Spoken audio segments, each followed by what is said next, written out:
relation to Black Girls Run being on the show. And I have done, and I am sorry and deeply apologetic for not remembering her name offhand because I've done a couple other things with her since that show and after that show. Miss Nafisa Ali Lewis. So again, thank you to you for being part of the program and part of the growth. I also want to kick out real quick some shout outs to the folks that tuned in earlier. My guy, Mark Ricci, who always tunes in, is always talking to me. Thanks for being with me this morning. College classmate Mark Murray, again, another guy who follows and is always in. Cuz Mario Bowman just tuned in. Ivan Robinson, like I said, who's always tuned in. Richard Drummond, always tuned in. And my guy, Chuck Bolger, who's always tuned in. Chuck Bolger Jr. Chuck, I know you're usually in with me, and I'm sure you'll probably see this at some point. But it's football season back, bro.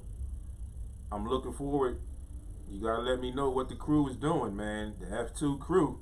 I'm looking forward to another experience. I don't know how the experience will be. I don't think anything could be better than when I was there before, but I'm looking forward to it. So just keep me posted. Let me know when the F2 crew is doing their thing, getting together, and I will definitely come down and shed some light with you guys. You know, I got some new tools. I got some new gadgets with me too, Chuck, so I could even possibly record an episode of the podcast while we're there. So we'll definitely get a chance to talk about that, I'm sure. Before I go into our final segment of the day, your Week 1 NFL recap, I want to also say congratulations to all the NBA Hall of Fame, the Naismith Hall of Fame inductees over the weekend. I'm just going to give you their names real quick. I'm not going to give you their presenters or anything like that, but I'm just going to run through this list real quick so you know who was recognized by the Naismith Basketball Hall of Fame over the weekend. Val Ackerman, Rick Adelman, Chris Bosh, Bob Dandridge, Cotton Fitzsimmons, Howard Garfinkel, Yolanda Griffith, Lauren Jackson, Clarence Jenkins, Tony Kukoc, Pearl Moore, Paul Pierce, Bill Russell, Ben Wallace, Chris Webber, and Villanova's own Jay Wright. So we move into our football segment of the day. It is week 1 of the 2021 NFL season. It begun for the city of Philadelphia on a good note. They went down to Atlanta and put something on the Falcons, and I will definitely talk a little bit about that. But I'm going to give you the scores, and then we'll talk about a few of these games. And then before I close out, I will give you Major League Baseball schedule for today, WNBA schedule, and I will give you my picks for week 2 in the NFL. So the season kicked off on Thursday with the Tampa Bay Buccaneers hosting the Dallas Cowboys in a duel, if you will. The defending champs take that 31-29. Then we move into yesterday's games. You got Pittsburgh 23, Buffalo 16. The Jets fall to the Carolina Panthers 19-14. Houston beats up on Jacksonville 37-21 with Tyrod Taylor as their starter, by the way, not Deshaun Watson. We all know about that situation. Arizona beats up on Tennessee 38-13. The Chargers outlast the Washington football team 20-16. Philadelphia puts something on Atlanta in Georgia 32-6. Seattle gets by Indianapolis 28-16. Minnesota falls to Cincinnati in overtime 27-24. San Francisco gets by Detroit 41-33. Cleveland falls to Kansas City 33-29. New England falls by 1 point to Miami 17-16. Denver beats up on the Giants 27-13. Green Bay gets destroyed by New Orleans with Jameis Winston throwing 5 touchdowns, 38-3. And the Rams beat up on the Chicago Bears 34-14. Tonight, closing out week 1 of the NFL On Monday Night Football, you have Baltimore Ravens at the Las Vegas Raiders. So let's talk about some of these games. Since I have two partners that are 49ers fans, let's go there first, and we'll talk about that 49ers game. 49ers take that game over Detroit 41-33. A little bit closer than I expected. The highlights I saw some things where Shanahan went with the two quarterback theme. I don't know if that's going to be their theme throughout the entire season, but it was part of their game plan yesterday. Ironically, that particular team comes into Philadelphia next Sunday for the Eagles home opener. So it's going to be crazy. Going to be a little tense in the studio. Like I said, I'm the only Eagles fan. Both of my partners are 49ers fans. Both teams coming off of a win. And we'll see how that plays out. The Green Bay New Orleans game. No one expected that. For Aaron Rodgers to play un-Aaron Rodgers-like. He threw 2 picks. And they just got destroyed. Like I said, Jameis Winston, the new starter for the New Orleans Saints, threw 5 touchdowns yesterday. 5. And they blow out Green Bay 38-3. Destroyed them. So, let's talk a little bit about our Philadelphia Eagles. And I'm going to say this because I'm here. And I'm here by myself. And I probably would have did that with my partners here as well anyway. But I had to get that out. I had to get that off my chest. A beautiful Monday morning after an Eagles win, as always. But a lot of things that I saw yesterday are things that I definitely said to you all about me being as far as my predictions for the Philadelphia Eagles. I told people that I felt like they were going to be better than a lot of people expected or what a lot of people thought that they would be. And it has shown yesterday. And I get it. It's only one game. I understand that. There's 16 more games to play.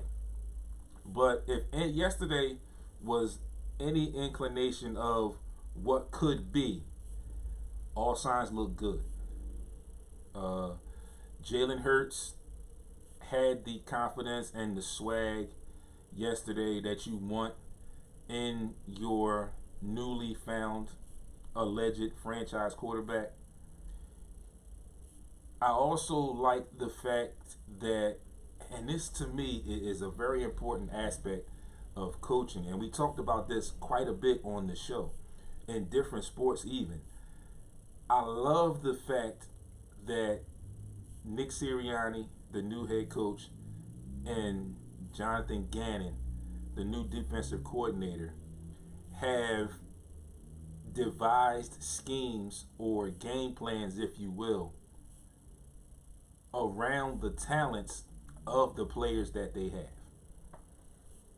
Now, I sat back a little bit because I'm going to say that again. The coaching staff has created a scheme or game plans that are evolved around the talents of their players. I think in a lot of instances in the professional realm, that's a lost art within the coaches, from the coaches' standpoint. I think a lot more coaches at that professional level want guys who can fit their scheme and not so much and are not so much willing to adjust or devise their scheme around the talents of their players, which is something that the Eagles did yesterday. I often talked about the Eagles in the past and some of their coaching staffs about the adjustments. If you watched that game yesterday, the first 2 drives by the Atlanta Falcons were like breezes. It was like easy. but the defense held. They didn't break. They bend, but they didn't break.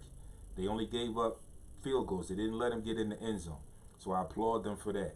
In the very early stages of that game, they were gashing the Eagles for some nice runs. And from a wide receiver coming out of the backfield nonetheless. Okay? They made adjustments at halftime and cut that down. As the game progressed, that defense got a little bit more intense. Like I said, for the last several years, that defensive line, and then their most recent and going back to 2017, maybe even before that, that defensive line is usually the heart and soul of the defense. But again, we talked about in the past several years the defensive backfield and how it was always shaky. Then we brought in Darius Slay and we thought maybe it'll start to improve.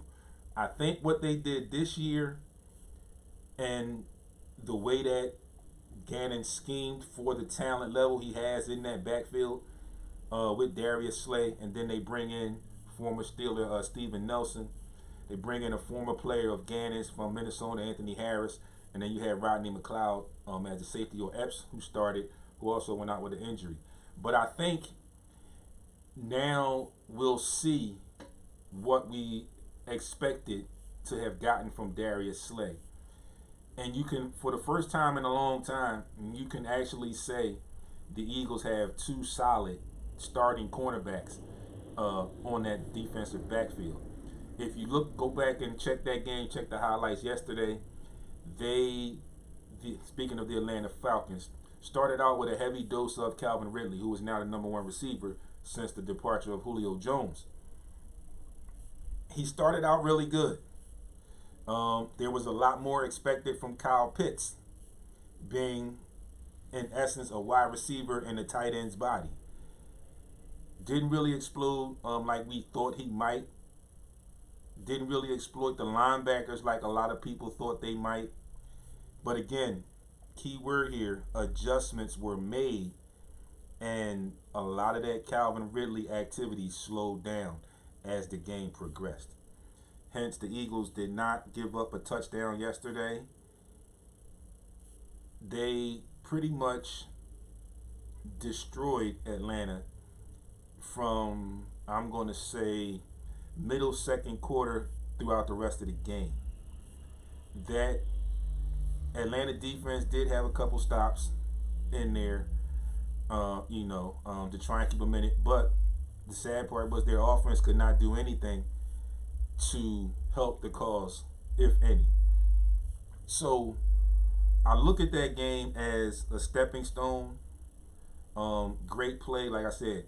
The designs of the plays, the calling of the plays in certain situations were, I think, really good by Nick Sirianni. I think one of the best plays of yesterday's game was that last screen pass touchdown to Jalen Reagor. Beautifully designed play. Fooled a lot of people on the field, even fooled me in real time watching it. Because I found myself following Miles Sanders. I really thought Miles Sanders had the ball. There was a fake, then there was a screen pass to Jalen Reagor, who used his speed and agility and exceeded into the end zone and got another touchdown. I like the fact also that the Alabama connection connected very early yesterday. How great is it, and what a great confidence booster it could possibly be for Devontae Smith to get his first legit NFL catch, and that first catch be a touchdown. He led the Eagles receivers yesterday. I think he had 6 catches for 71 yards. And there was one drive where there were 4 straight passes directed his way. Completed all of them. And like Chad Owens said a few weeks before the season started, he's looking at Devontae. He's like, this kid's got it. The separation, the understanding of what's going on the field.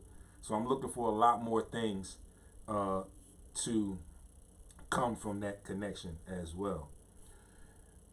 So before I give you my picks for next week, for week 2, I want to do something, and I'm sure there's some other people in the city that are going to do it, but I have to do it. I feel like I have to do it. First game comparisons between a former Eagles quarterback and the current Eagles quarterback. Because we know how the last season played out, the controversy, and then during going into the off season. Then initially there was some uncertainty about Jalen Hurts being the starter. Would he be comparable enough to be the starter to take over for Wentz and all that other jazz? So here are the stats from yesterday. For Carson Wentz, he was 24 of 36, 235 yards, which comes out to be 6.5 yards per attempt. 2 touchdowns, no interceptions. He was sacked 3 times for 28 yards, and he did combined 21 fantasy points in a loss to the Seattle Seahawks. And if you watched any of that game, Carson gave you the impression that he was going to have a great game early, but then it kind of fizzled out and Russell Wilson took over. Moving to the other side with Jalen Hurts, 27 of 35, 263 yards, 7.5 yard average, 3 touchdowns, no interceptions, and 1 sack for 3 yards, 33 fantasy points in a win. The difference in having a mobile quarterback as opposed to having Carson Wentz, Jalen Hurts knew when and how to use his legs. He knew when to get out of bounds. He didn't force much yesterday, and he looked comfortable in the pocket. He looked comfortable on the field. He had command of the team, and that offensive line yesterday was phenomenal. And I understand they've got some issues down there in Atlanta as far as their defense, but there was a play where both of our tackles put both of the starting defensive ends on their knees, off their feet on a play. One of those defensive ends is a former number 3 overall pick. So shout outs to the offensive line for doing their thing. There was another play with Jason Kelce running ahead, lead blocking for Miles Sanders, hit about 3 or 4 people. Then you've got the sprint from Jordan Mailata on that screenplay to make that block on a corner where he demolished that corner. So I think this was a good game, a good way to get this offensive line in rhythm. And I think if they can play like that, then you're going to see some bright things from Philadelphia Eagles this season. Also, just to touch real quick on the Wentz and Hurts comparison, you have to also take into consideration, like I said, Jalen Hurts looked comfortable yesterday. He looked like he was in command of the team, in command of the offense. But you also have to remember their tutelage. Jalen Hurts played in college for Lincoln Riley and Nick Saban, 2 highly touted coaches who prepare their players for NFL progression. On the other side, you had Carson Wentz, who went to North Dakota State, who did not have that tutelage that he had. And I'm just saying, like I said, again, we know there is a long season, but what I saw yesterday, I have no issues with Jalen Hurts. And again, like I said, it's 1 week. I think a good test will be next week against that defense of San Francisco. And it will also be a good test on our defense from San Francisco with arguably the best, if not one of the best tight ends. Deebo Samuels is a problem. But I think what the Eagles may have in as far as a slight advantage is that defensive line getting to Jimmy Garoppolo and the young guy Trey Lance or Trevor Lance, whatever his first name is. I'm not 100% sure, but I think that will bode well for the Eagles. But they have to get home. Like I said, they didn't really get a lot of sacks on Matt Ryan yesterday until late in the game, but they reached home, if you will, enough to affect the rhythm of that offense where they could not get clicking. So, moving on to week 2 and your picks before we close out. Before I give you those picks, I'm going to give you your WNBA game tonight. The Wings are at the Aces. And in Major League Baseball, you got Twins Yankees, Marlins Nationals, Rays Blue Jays, Cardinals Mets, Astros Rangers, Padres Giants, D-backs Dodgers, and Red Sox are at the Mariners. So we're going to go through this week 2 schedule. And also, again, we got the Ravens and the Raiders tonight on Monday Night Football, closing out week 1. In this game, I picked the Ravens, and all 3 of us here picked the Ravens in that game. As we keep tracking of our picks for week 1, everyone on the show had 6 losses. So this game is going to come down, and it's going to end up being a tie or whatever, because all of us picked the Ravens in the game tonight. So here we go with my picks for week 2. On Thursday, September 16th, the Giants at the Washington football team. I'm going to go with Washington. I didn't like really what I saw from the Giants yesterday, and they look a little shaky, a little uncertain about what they want to be, who they want to be. So I'm going to go with Washington and that studded defensive front that they have. New England at the Jets. Ironically here, a game that could go either way, if you will. I'm going to ride out and I'm going to go with New England. Denver and Jacksonville. After seeing what I saw from Teddy Bridgewater yesterday for the Denver Broncos, I'm going to go with the Broncos on the road. Buffalo at Miami. I don't know what happened to Buffalo yesterday.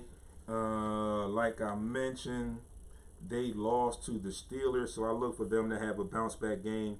I'm going to go with the Bills. San Francisco at Philadelphia. Now, here's the twist. I'm going to go with the Eagles at home in the home opener because they didn't suffer any injuries yesterday. But again, I like the things that front of the Eagles defense can do, that front four with that rotation. I also like the way the secondary has played so far. And they've got an injury with Raheem Mostert over there, so that may hinder their running game. And again, I'm not sure if they're going to actually be able to go with the dual quarterback thing. So again, I'm going to go with Philadelphia Eagles at home. The Rams at Indianapolis. I'm going to go with the Rams. The Raiders at the Steelers. I'm going to go with Pittsburgh there. Cincinnati at Chicago. I'm going with Cincy on the road. Houston and Cleveland. I'm going to strike, maybe push the envelope here. I'm going to go with Cleveland at home. I'm going to take New Orleans over Carolina. Arizona over Minnesota. Definitely Tampa Bay over Atlanta. Seattle over Tennessee. Dallas's defense Thursday night didn't hold up for the entire 60 minutes. So I'm going to go with the Chargers at home. Kansas City at Baltimore. I am going to go with the Kansas City Chiefs in that game. And next Monday, Detroit at Green Bay. I'm going to go with Green Bay, looking for them and Aaron Rodgers to have a definite bounce back game. So there you have it, folks. Those are my picks for week 2. I again thank you for tuning in, everyone that tuned in. Again, everyone that I reflected and paid respect to and thank you to in the beginning of the show. Again, I thank you all once more for the help and the progression of the show. I thank everyone that tunes in on social media that may not get the opportunity to check us out live, but you always check in on social media. So I definitely appreciate you all for that. Again, on our social media, get into the group page, tag up under this video, these 2 videos that are being posted today. And again, let us know what you feel are some of our highlights of the show from when you first started tuning in up until now. We will continue to grow. We will continue to bring you the best sports coverage as we see it and more. As always, Monday, enjoy your Monday. It's going to be a little warmer today. Stay great or be great on purpose.